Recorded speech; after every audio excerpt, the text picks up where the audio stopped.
and welcome to the Week 3 wrap of the Neville Richards Premier League, joined by Matt Milne. I'm Mark Hayes. We're here to dissect everything that's around our Premier League. Going great guns, Matt. Some not as tight results this week, perhaps, but some really important results nonetheless. Yes, there was a couple of tight tussles there, but generally speaking, there was a couple of blowouts as well. So great to be here again, and I'm going to enjoy the evening. Now, I don't know where to start. Let's probably just go with the 20 Acre Warriors. What do you reckon? Well, very consistent team. They've been very consistent across the board with lots of players contributing. Been a couple of standouts, but by and large, they've just been hovering around that sort of 32 to 34 points each player, which has been enough to get them over the line only 1 week once. Yeah, their first victory. So we do some next level stats here for this video podcast for all the thousands of subscribers around the world. You came up with something absolutely fascinating the other day in the 4 column for the Warriors. Yes, well, they've actually accrued the most points of any team in the league, and they're actually sitting 4th on the ladder. So very unusual that such a high-scoring team would only have 1 win through the first 3 rounds. Some will say they might have got butchered in the draw, but nonetheless, they're starting to bob up, and they've got a great percentage, even though with only 1 win. So into the 4, there's a couple of teams we'll discuss in a minute with a lot more sort of, angst, I think, from you. Yeah, well, they're not at the crossover point or that area of the competition, but it's getting close. Even though we're only 3 rounds in, there is definitely some players that need to lift their socks. Some pressure. There is, exactly. Some pressure starting to build. Anyway, let's go through the results. The 20 Acre Warriors, they had a great win over the Back Paddock Bullies. Yes, 166 to 143 for the Bullies. The women led the way in this team with Jackie Rowe with a little 32 points, as well as Fiona Newman and Bill Reid 29. Bill sort of half lifted his game after the roasting last week, but still could only manage the 29. While the Warriors, long hitting Stewie Anderson notched in a little 36 and Helen Powell 35. For the Warriors, Chris James, is he in the Warriors? I reckon he is. Let's have a bit of a check. Or is he a bully? He must be. Well, anyway, Chris James was horrible. 21 points. Stan Maskell 22, which wasn't much better. Well, for the 20 Acre Warriors, it was Ando Wooten, our lowest marker in the field, 18 points. So, sorry, with the points, it's a conversion of the net score. So when it gets sent off to GolfLink, the handicapping score is what's calculated. But Ando, 18, disgraceful. What did he have on the back nine? I wouldn't even go looking at it. Oh, you mean he had 18 for 18? 18 for 18 holes. Isn't he meant to be a good player? Yep. He told me he was once. 2 marker and was rubbish. I actually did some digging here. We've got a beautiful Odyssey putter here to demonstrate. He could be in to see you about one of those very soon. I'm led to believe by a very reliable source. Maybe his name was Sean, maybe not. Right, yes, that'd be Sean Ward. Yeah, okay. 47 putts, Ando. Had 93 off the stick, 47 putts. If you do the maths, that's more than 50% of his shots with the flat stick. And he told me that was the ones on the green. So the ones on the fringe didn't count among that. So Ando needs to get out on that putting green instead of hitting the TAB and the frothies. So, but anyway, they had their bet, Johnny and Ando. So I think it's actually ended up in a draw because Ando's team won, but then Johnny won the individual. So I think they're still discussing where it's going to be. But if Ando is a recipient of the free meal, instead of going to Noble, it should be McDonald's, I think. I look forward to their next bet that you stitch him up with. Mate, let's move on. I don't know which match you want to go to next. Maybe we go to the Hood Road Hookers, who had a pretty tight win against the Crossover Crusaders. Yes, the Hookers on 159 beat the Crusaders 152. Top scorer for the Hookers was Cooterboat King on 36 and Lynn Kirby on 33. What's Cooterboat? Oh, Brian King's nickname. Cooterboat. Putt, putt, putt, putt, putt, putt, putt. Maybe Ando has to become Cooterboat now. But while the Crusaders, we had Brian Hazelnuts on 32. Jan Cogger, after her bake last week, come up with 31. And Robbie Stiegelbauer had a 30. And they've actually used his score every round, Robbie Stiegelbauer. So he's one of our consistent golfers. For the Hookers, pin-up boy Woody, 21 points. Oh. He's suffering a bit of a shoulder injury and is in doubt for this week's game. Ian Party, 23, which was rubbish. Kenny Hughes, he contributed for the first time in 3 weeks with 29 points. Couldn't crack 30. No, but he was in the leading scorers. And Lee Siotis needs to channel the strength of the mighty Blues to try and pick a few extra points up for his team as well. Woody, he's in a bit of bother, Woody, let's be honest. We shouldn't giggle about this anymore. He's actually got a fairly sore shoulder. Yeah, we should laugh though. But I think he's given it the old, subluxation or whatever it is. Nearly dislocated it, but he's been pushing through, has withdrawn from golf on Thursday, and never know Saturday. Hopefully he can come up. He's pretty courageous. He is. And speaking of courageous on that match, you've been pretty harsh on Mr. King. I want to call him Mr. King now. You smashed him last week and he stood up big time. Yeah, 36 today. He actually had 36 in the Tuesday comp today as well. Wow. So he's surprising a lot of golfers in Premier League. He's surprising you, clearly. Yeah, well, I've seen him play. The next match we need to look at is the ladder-leading Granny's Corner Goblins, who had a tight win against the Pigden Street Pirates. Yeah, so the Pirates finished on 151, while the Goblins were 155. Pirates, after the two I slated last week, Justin McGrath, 33, Peter Solahub, 32. They were the best, while for the Goblins, Dan Hopgood, very consistent this season, 35, and little Flea Pollock on 33. The Pirates were actually unlucky in this round, where we had Gary Thompson have a bit of a groin injury on the way round and has hurt that. I'm not sure how that's occurred, but... Any rumour that it was self-inflicted? I'm not sure, I can't go into that, but he pushed through on the back nine, only got to the 16th hole and couldn't continue, but he was 25 points up to there. Ooh. If he had have got another 6 points, the Pirates would have won on those last 3 holes, so... I think they'd be feeling a bit hard done by that Gazza couldn't push through any harder. But anyway, we won't talk about his heart. And then we had Johnny Powell had 18 points, which wasn't fantastic.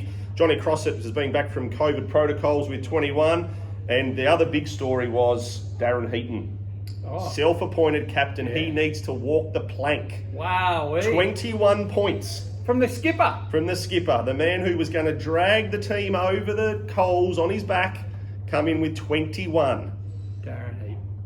Wow, that's pretty flat with the armband on. Yeah, very poor performance. Toby Prime for the Goblins, he was worn out after Port Fairy with his little weekend away. He could only manage 22. And our elder statesman of the field, Pete DeFazio, was 24. They both need to lift for this week's game, which is a crucial crunch match. Must have been too windy or something here after Port Fairy. Potentially. Maybe it was too sunny for him. Oh, that's extraordinary. Now, the last match was arguably one of the better performances for the year so far from one of the players.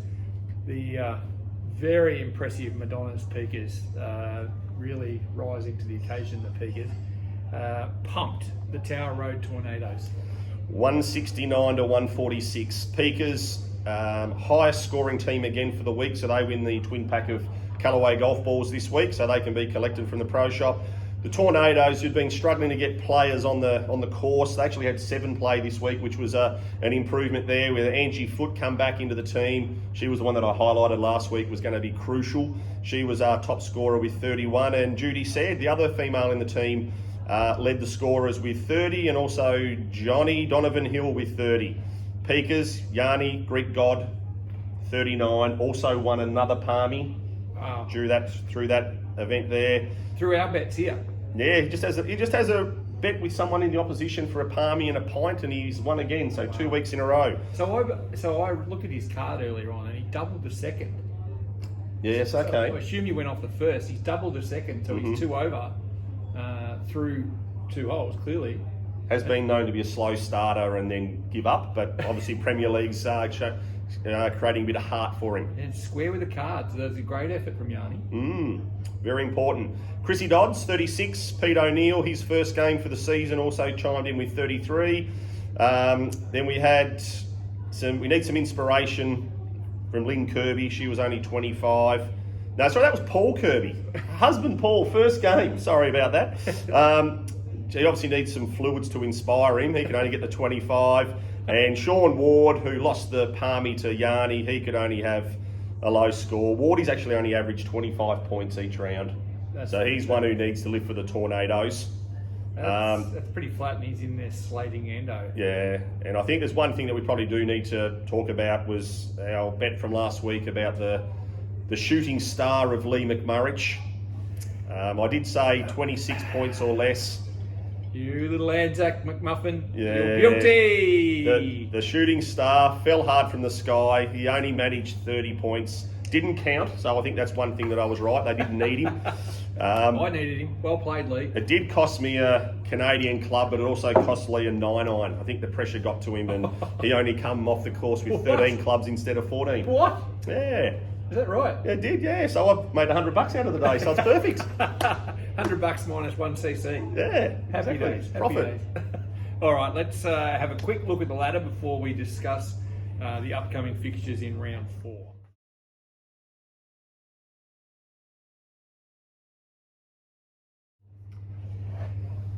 Which, Matty, brings us to round 4 and our big preview. This is what people hang out to see from you, a bit of wisdom in advance of the matches happening on Saturday. We've got arguably the match of the season slated down for our first cab off the rank on Saturday. Yes, the Hookers versus the Goblins, third versus first, both undefeated. Both teams should be pretty much at full strength as they have been through the first 3 rounds. If the Hookers are to win, they need the sheep farmer Ian Pardy to show some improvement. He's been a bit down on a Saturday during the competition. Also, President Bowman and Kenny Hughes, they've been sort of their 3 lowest scoring players through the first 3 rounds, so they need to lift. The Goblins are looking strong at the top with Daniel Hopgood, Flea and Janos Edmondson. They'll also need some help from their lowest scorers in DeFazio, D. Milne and Rick Edmondson. So I'm going to go for a bit of an upset here. I'm going to go for the Hookers in a close one here this Really? week. Yeah. Really? I'd like to think the Goblins will keep it up. I'm a bit nervous about John Bowman not getting all 18. I know today being Tuesday that he couldn't quite manage all 18 today, so there's a bit of a question mark on him. Yeah, I think this week Lynn Kirby's going to really lift. Unfortunately, Jill Barker's away. There's a bit of a question mark on Woody, so the Hookers might be a couple of players down, but I think the strength of Alan Sweeney and Brian Barrell there might, and also my mate Kuda King, I reckon they're ready to take the Goblins down. You must be very nervous about Kingy's lawyers, I reckon. Next match, another beauty, the 20-acre Warriors and the Crossover Crusaders. A middle of the table special here, mate. It is, yeah. 6th versus 4th. The Warriors will be bolstered this week. I had a look on the timesheet before. Jeanette Johnson's in for her first game this week. Crusaders might be a player down with, I reckon Normie Evans might go to the Cats game, but I've been talking him to try and get out early and try to put a good score in for their team.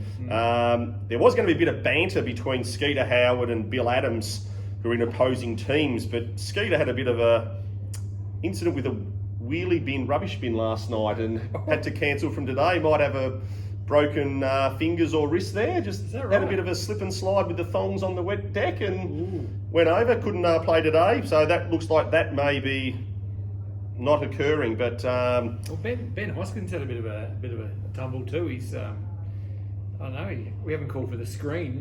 The vets haven't called for the screen. Oh, really? But he's hobbling a bit himself. So yeah, okay. Could be quite interesting. Yeah, just having a look at a couple of the players there. There could be a little bit of...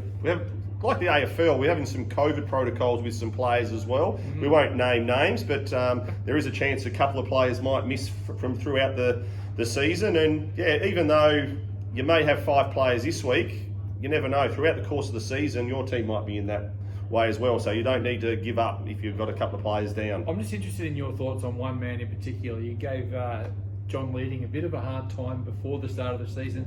At the moment, how do you rate his performance? He's about middle of the road. I think him and Ando Wooden will be the highlight of this week. Really? Yeah. Any bets? No, I'm not having any bets on it. I'm not a gambling man. Happy days. Cheers. The third match for a discussion is the Pigden Street Pirates against Madonna's Peakers. Yes, 5th versus 2nd. Pirates might be able to slide in there if they can have a lift from Darren Heaton, but the Peakers, which is our highest scoring team, obviously, as we mentioned earlier on, if they want to continue on, they need a bit of inspiration and some improved performance from old Buffett Allen. And Julie Milne's obviously not performing too well either. She played early morning Saturday. They changed the routine up. She did have a bit of an improved performance, but we need her to get over 30 points.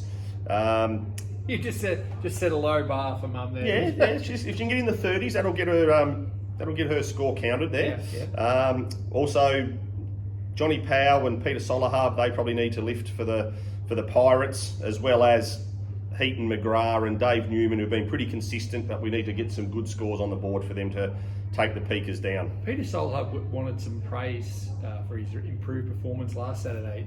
What's the sort of threshold to get him off the hook this week? Well, he plays probably 3 times a week, so I would think maybe 36 points. Yeah, I think that'd be a fair call. He's been in really good form leading into Premier League, and he sort of hit a bit of a hurdle on a Saturday, so I'm not sure if the pressure's getting to him or what's going on there. Darren Heaton's been seen tuning up in the Sim Training Centre. Oh. And then, Gary Thompson, we're not sure whether he'll peg it up for the Pirates either. And the last match is the one we sort of alluded earlier on. This is the crunch match. I can't believe I'm saying that in round 4, Matty, but the Back Paddock Bullies and the Tower Road Tornadoes, the loser of this match will be minimum 2 games out, probably more, and a very big percentage out of the top 4. So it's not exactly to the point where it's mathematically impossible, but geez, you don't want to stretch the limits here. No, well, it is 7th versus 8. One team will register a win unless it's a draw. Both teams have struggled to get full playing list. That's been the hardest part for the Tornadoes. The Bullies will welcome back Matt Miles, who's just been gallivanting around the state, while the Tornadoes will love the inclusion of his best mate, Paddy, PK. I reckon there could be a little bit of a bet on through that one there. I think we could put a bet on for them if you like. Yeah. You're pretty good at that. Yes, we did actually send a bet through the group message, but I don't think it can be repeatable on camera. There is another sidelight there that is probably off tap a little bit, is Chris James and Paul Kirby are on opposing teams. Interesting to see who can sink the most froths on the way round. Both prone to having a little refreshment out there, and I reckon that could be a little bit of a sidelight for that game. Maybe you and I should invest in who you think's going to... I think Chris James will take him down. Okay, well, I think Paul Kirby, because you've slated him twice now, and I think he'll lift just for me. Go, Paul. Yes, and I think the Bullies might win a tight one on this one. Okay, that's interesting. I'm on the fence here a little bit, but just to be different, I'll go the Tornadoes. But there is one thing which is very, I shouldn't say it's rare, but we have got our first player who has had a tattoo of their team emblem. Is that right? There is, yes. One certain member of the club, we won't name his name, Kevin Hudson, but he plays for the Back Paddock Bullies, and he's got a bull tattoo. So we might even show that through the course of the video here.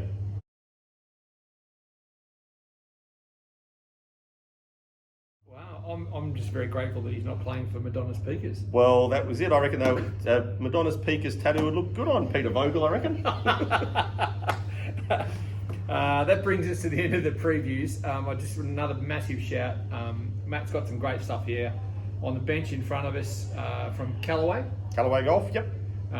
Very integral sponsor of the event, and as you said earlier, Matty, I think it was the Goblins, was it not? No, the Peakers have won the balls again. Come in, see Matty and his crew in the pro shop to pick up your pair of Callaway balls.